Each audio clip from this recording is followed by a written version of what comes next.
Welcome back to the Oz Cro Soccer Show. We're finally back. Hopefully things are going to be a little bit better now, but it is time, Josipe, for our Club in Focus. Yeah, I look forward to having a chat with ILIJA DRAGICEVIC, the president of St Albans, and catching up from our previous conversation we had a few weeks back with him and see how things are progressing with the club, and also to start putting some focus on the junior environment there. Welcome to the show, ILIJA. Thanks, guys. Thanks for having us as a club tonight. And g'day to everyone out there. ILIJA, thank you for joining us once again. It's the Vukovar Bar coming out to us from the Vukovar Bar out Churchill Reserve. Mate, at the top of the hour, we spoke about how just so much seems to be happening at Dinamo at all aspects of the club.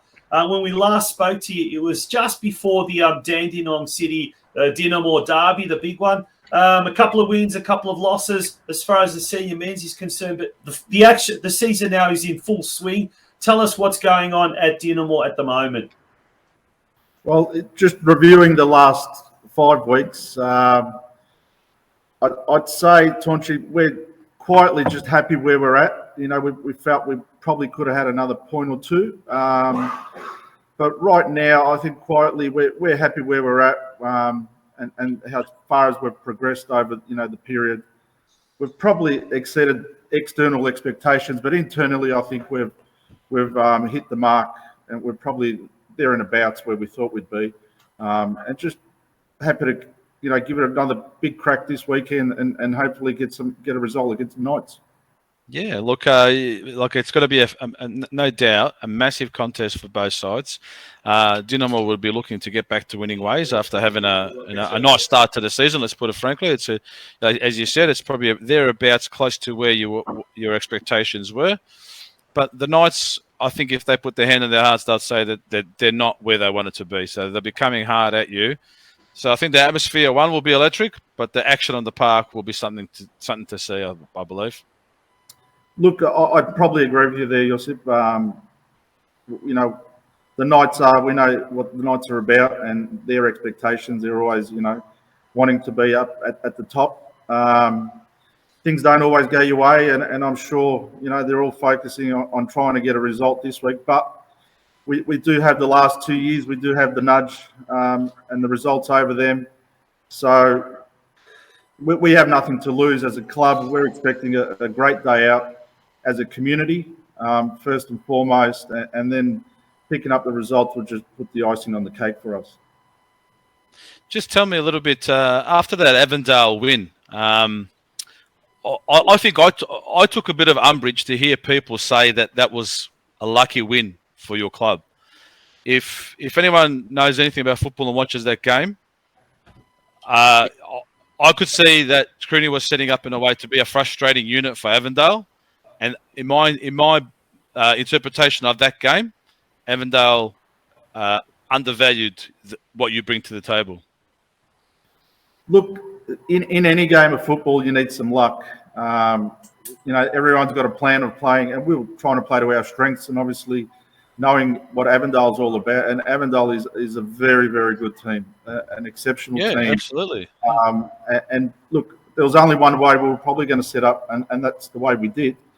And obviously the luck fell our way, and we took that. Now, you don't go into a game every week like that, but that game we did, and the result came our way, and it was exciting for the club. It was exciting for the bunch of players. I mean, we all saw that, the emotions after the game, and just excitement to get those 3 points on that day was massive for us. Okay. Yeah. Before we go on, gents, there's a progress score from from Moreland City and North Geelong at the moment. The score remains 2-1 for Moreland City, 62nd minute, thereabouts, whatever. The game is actually being played at Elco Park, even though it is a Moreland City home game. Yeah. So, there's still about 30 minutes for the Warriors to get through. ILIJA, big game this week. We talked about the Knights. We talked about Dinamo. It's a big Croatian derby. It's going to be a big crowd. We're hoping the weather's going to be absolutely kind. But earlier in the day, you've got a massive day you've planned, obviously, with the I&D Cup. Now, the I&D Cup is a massive event for the club. Tell us a little bit more about it, what's involved, and also what are you expecting off the field as far as, let's call it the statistics of the kuhinya. How many, because it's a staggering amount, a staggering number of, let's call it food units being consumed that day. Well, guys, to put it in perspective, it's like hosting the Crow tournament in September and having one day of it. Yeah. So for us, we're talking about 250, 300 kilos of meat, 40 to 50 slabs of beer. Crowd, we're somewhere near 2,000 people. We've got Mladi Hrvati, the folklore group, Hrvatska Zora folklore group. We've got over 50 teams combined through Knights, Dinamo, Strathmore, North Geelong, and Dandy City. Yep. So in total, the games start at 9 o'clock in the morning, and the last game will finish somewhere near 4:30, and then we've probably got an hour's rest before the big game with the seniors of Knights and Dinamo. Now, that 250 kilograms of mess or 40, 50 slabs, is that taking into account the senior part of the day, or that's just the juniors? Well, look, I think majority will be eaten and drank up until 5, 6, and then whatever's left over, the senior aspect will take over from there. So, just tell me, is it an RDO the next day, Ilya? I think it is actually, yes. Oh, that's worked out. That's worked out perfectly, hasn't it? The suns have aligned and everything's falling into our favour. I just think the weather's even 30 degrees and sunny. Wow. Well, is that right? Yeah. You might need to put one of those inflatable pools up on pitch 3 or something. I reckon. The other thing that I really need to mention, for something like this to happen, our volunteers are a massive part of our club. And up to date, we've had an amazing response from the people at our club volunteering their time. And, we'll be here at 6 o'clock in the morning, Sunday. We'll be here all day Saturday. And we'll be here probably, till 11, 12 o'clock Sunday night, packing everything up. So it's a big opportunity for us. And we really want to show that we are part of the community and we are active and wanting to be part of the community also. So. It's a great experience for the younger brigade to see that activity. I know Tonch and I a couple of weeks ago talked about North's Festa and seeing the next generation coming through, the teenagers now who are my kids' age and and in and around that age group, getting involved, rolling their sleeves up, and wholeheartedly invest in themselves. We're talking 3rd and 4th generation, no different at Dinamo. You've got yourselves in that situation where you've got a good brigade of youngsters around people of your age and in and around your circle of friends. It's great to see them being involved, mate. And it just pleases. It's pleasing to the eye, isn't it? Well, look, I think it all comes back to the way we grew up and, what our parents did for us. And it's sort of, recognising that it's time for us to step up and continue the traditions, continue the, making these doors open at our club every week so people have got somewhere to come, and communicate with people. It becomes so important for the young people, for the old people, and the ones in between. Yeah. So we're doing our part. We think we are, and we want to. We really want to see everyone down here for the game and for the day, particularly. So you're looking at about somewhere near 600 to 700 kids. Yeah. So if one parent comes, add another 700, and then after that, whoever's here for the senior match, quickly over 2,000 people. It's a big day, massive day. Obviously, we're expecting a lot of people, so people do allow time. Don't leave it to the last minute and then sort of expect to get in and find a car park right up the front. Do allow time, so it is going to be a massive day. The Dinamo Melbourne Knights derby. It's a big day on the football calendar, certainly on the Victorian soccer calendar as far as us Australian Croatians are concerned. Let's take a look historically, Ilya, at some of the Dinamovci that have ended up at the Knights, and vice versa as well. But there's a long history of a lot of players that have started at Dinamo, either through the juniors or worked their way up into the seniors, and then moved over to the Melbourne Knights. Let's sort of pay a little bit of homage to that. Let's start off with a few of them that because you've sent a couple of photos over throughout the week, and let's just look at some of them that you've sent. Who's this little tacker? That's Tommy Pontiac. Oh wow! Same running style back then too. Yeah, pretty much, mate. Yeah.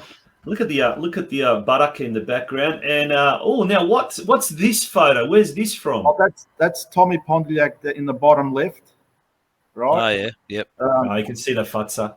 Yeah. And then you got the other two. You got two brothers in there, which is bottom right, which is Jason Chelina. Yeah. And then up behind him in the back row is Dean Chelina. So there's a few other ones there, which Stipa Peric, which is just behind Jason.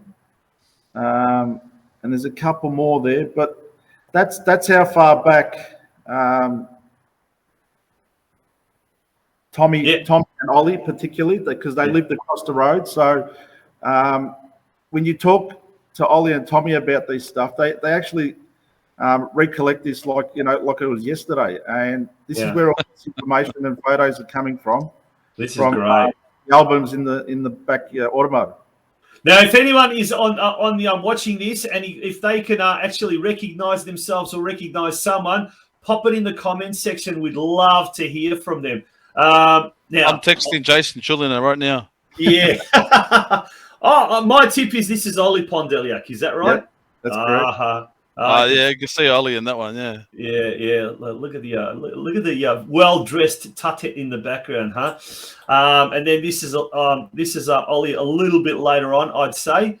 And this is. I think he's receiving player of the tournament in the Croatian tournament that was held in St Albans. I think in 1983.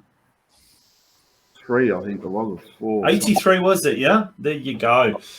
It certainly has got the 80s hairstyle. Now we've got a couple of photos here of this particular player in Melbourne Knights gear, Ivan Kerlic, the man with the biggest calves in the history of Australian soccer. Dav Movric will contest that one. But Kerlic was a legend at Dinamo. He was just an absolute goal machine, and then he moved over to the Knights and became just as much of a goal machine. Incredible player. What's your recollections of a young fella of Ivo Kerlic? Well, I used to Saturday afternoons used to venture out to St Albans Dinamo and watch Ivan put the goals away for Dinamo. Actually got told yesterday that the Melbourne Knights paid $4,000 for Ivan Kerlic to Dinamo. Wow. Back then, but I do remember on Saturday afternoons, Ivan scoring goals at Fox Street. And there's another legend who made his way from Churchill Reserve to Summer Street. Ivan Juzel, whose sons now are following his footsteps, and Luca and Anthony have played both at the Knights, and Luca's now was he at Western United, I think in the A-League, yeah. Yep. He's a legend of a player, and he's very, very explosive, very dynamic in the midfield, and he went over to the Knights and really made a real impression at Summer Street, fan favourite. But it wasn't just Ilya. It wasn't just confined to players as well. A lot of coaches as well. There's Cracker Rob Krajacic, who was a legendary player. He ended up. I think recently he was the technical director there at Melbourne Knights. Josip, you would know that? Yep. Yeah, he was, and then now he's in the senior file with under 21s at Dinamo. And he also played at Dinamo in his younger years before he went over to Bulleen into Kings, when they're called. Yep, at the time, yeah. And then who can forget this legend who's done the rounds? He was the toughest defender that you would have there at Dinamo. And then he moved over to the Knights as a coach. He's over at Dandenong City now. He was we had him at North. North Geelong as well. Has he ever been a coach at Strathmore Split? I know he was a coach at Gorse Bears, who are now based at Dinamo. He played for Strathmore Split in the Brisbane tourney. I remember that one. Yes, correct. Yes, we played together, actually. Yeah. Has he played for the Wednesday nights, Josip? Is that the only Croatian? Look, VIPs only. Ilya will tell you that one. He knows the boys well down. They're down there every Thursday night. Yeah. And Ilya, even the current coach there, he is Kruni Rajov. He's got a bit of a playing history with the Knights. I think he was a member of the Knights, wasn't he? During the old NSL days, the youth league and what you know. Yep. Me and Crooney played youth together at Melbourne Knights, and Crooney had then gone to Dinamo. I think a year later, I had left also the Knights, and then went into the Premier League, and then ended up at Dinamo as well. Who Svetos Reign? Yeah. Yep. Sveto was coach. Yeah. When Sveto came to Dinamo, I came across to play for Dinamo. Yeah. Who was in that era? Who were some of the other players the notable players? Wojtek ended up leaving Melbourne Knights and coming over to Dinamo. Paul Magditch was another one. Yeah. Look, at the time, if you could imagine back when the Knights were at their absolute best, it was almost impossible to play in that team.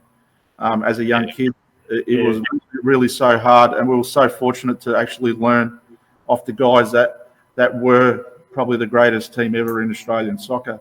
But as a young kid, it was almost impossible to play with those guys. My brother-in-law is another one. He came over from Knights. That's right, Mio did as well. But we were just fortunate that we learnt the game off them, and then we had to accept the truth that we had to drop down a league and go play in the Premier League and go play at Dinamo and whatever. So that's how things were back then.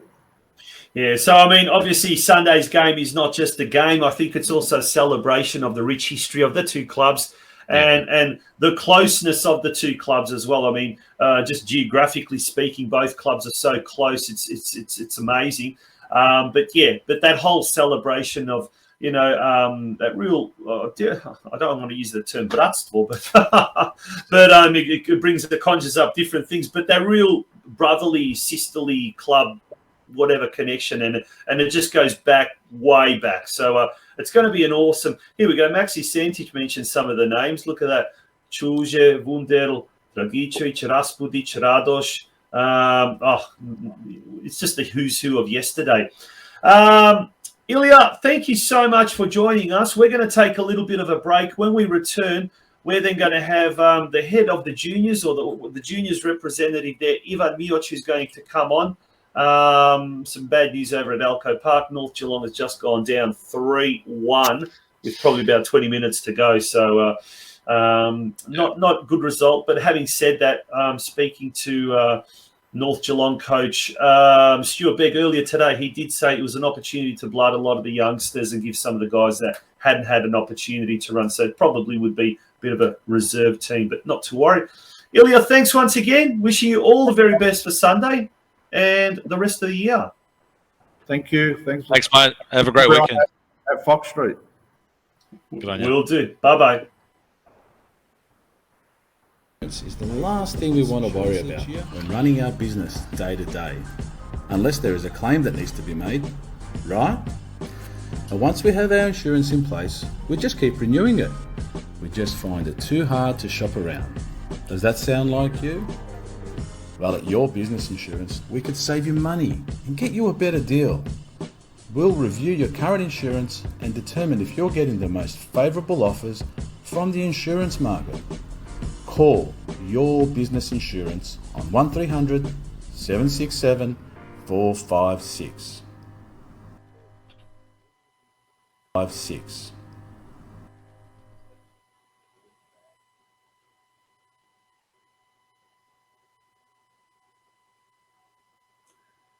Welcome back to the Oz Cro Soccer Show. It's episode 10. After a little bit of a slow start, after a little bit of a problem with the audio and what you're not, Gremlins, we're back.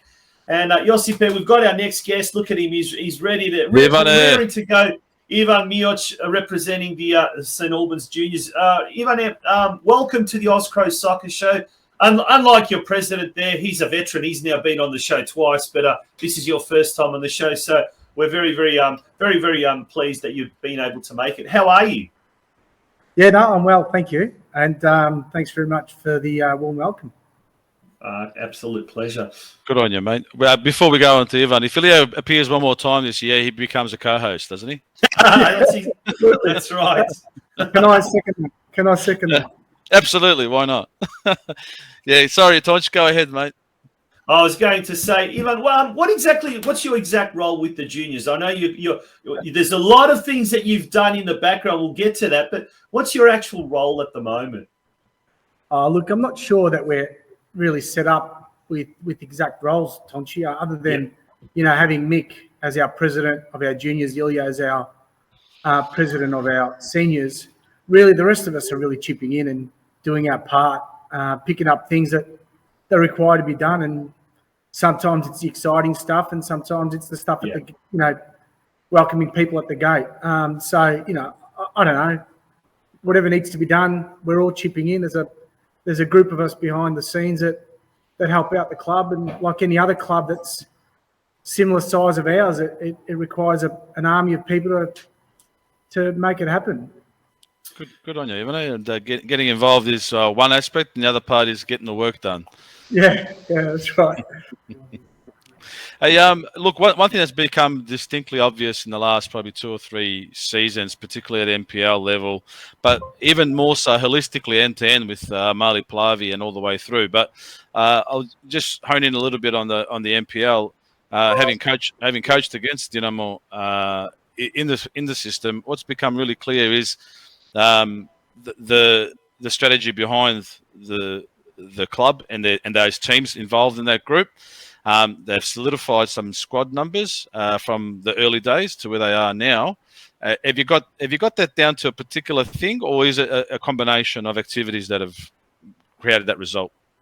Oh, look, I think Josip, it's a combination of things. It's having a good pre-season. It's having good coaches around you. It's having a direction as a club. I grew up playing here, from a young fella to.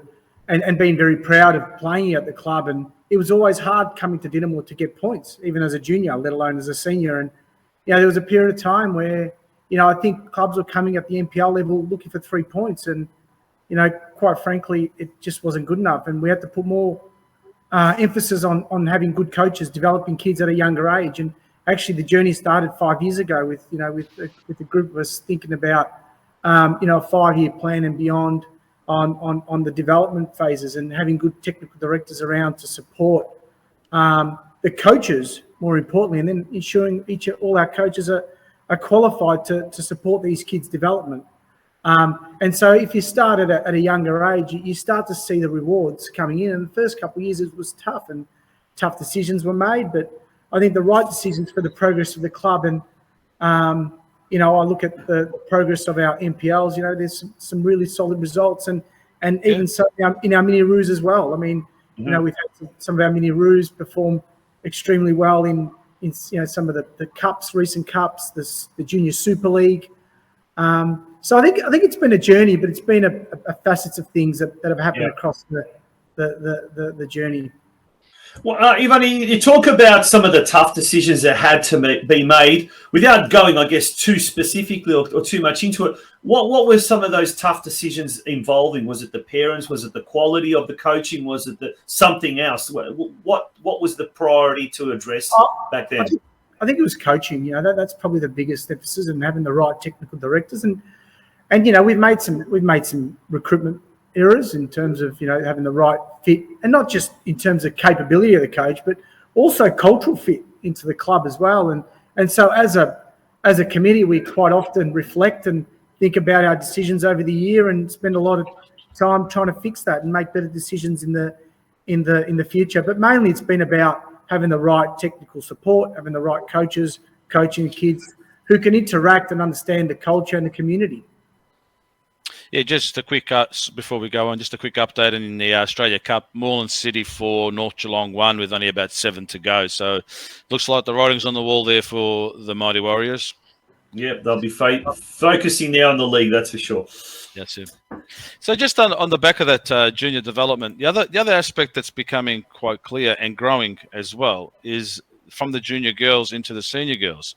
We see the senior women have now in State League 1 these days, and it'd be great to have a derby with the North Geelong girls this year.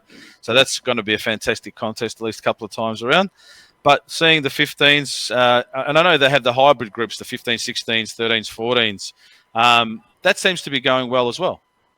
Yeah, look, I mean, we'll have two under 12 girls teams this year for the first time in probably ever, which is encouraging. We've got a 15-16 squad, which we'll play in the under 16s. And, you know, we had a meeting with the senior girls. It was only a couple of weeks ago, 3-4 weeks ago. They're quite excited about the season ahead. Yeah, so I think we've got to continue to build on that. I think, obviously, that was a photo from the Night Cup. Yeah.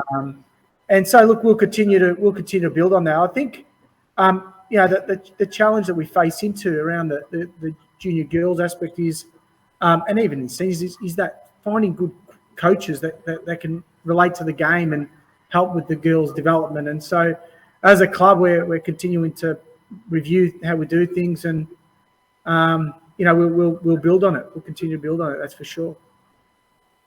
Excellent.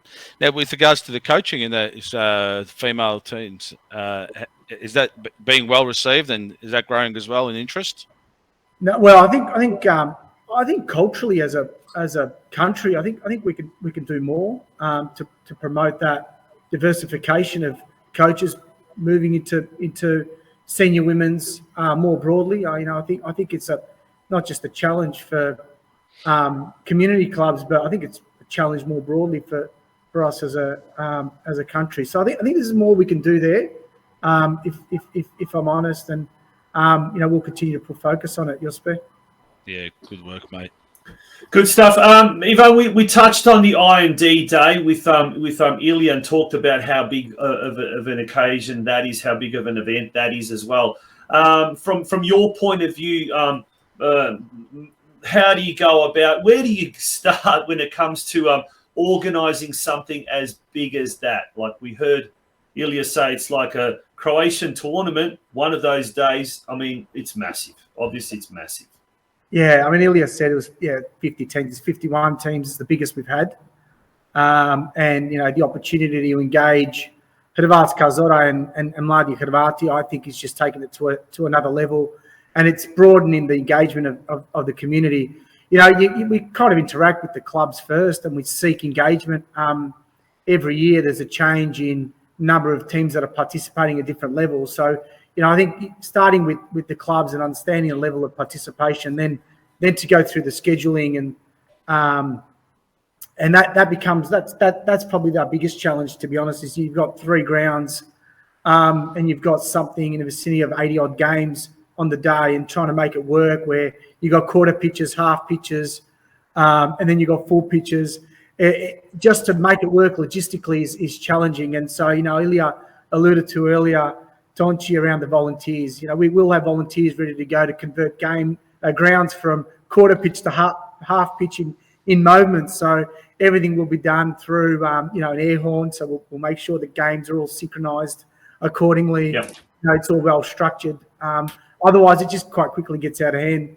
Every game that's delayed 2 minutes, it quickly adds up after 80 games. So we've just got to make sure that we're well coordinated and well structured throughout the day. And, you know, this is our fourth one, I'm going to say.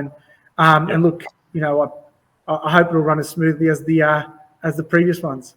Yeah, absolutely. Just on that, 51 teams. So, Tonch, just to give you a perspective, I'm not sure if you're totally okay with the numbers with the previous 2 tournaments before the COVID breakout, but Gold Coast had 58 teams and Dandy hosted 54 teams. But this is all happening in the one day, right? Then you got the senior get up with the 21s on the same day. So you got 55 teams performing on that day at Churchill Reserve. it's a massive effort. It's a credit to people like yourself, Ivan, and the crew that are helping out on over the weekend. We do wish you all the very best.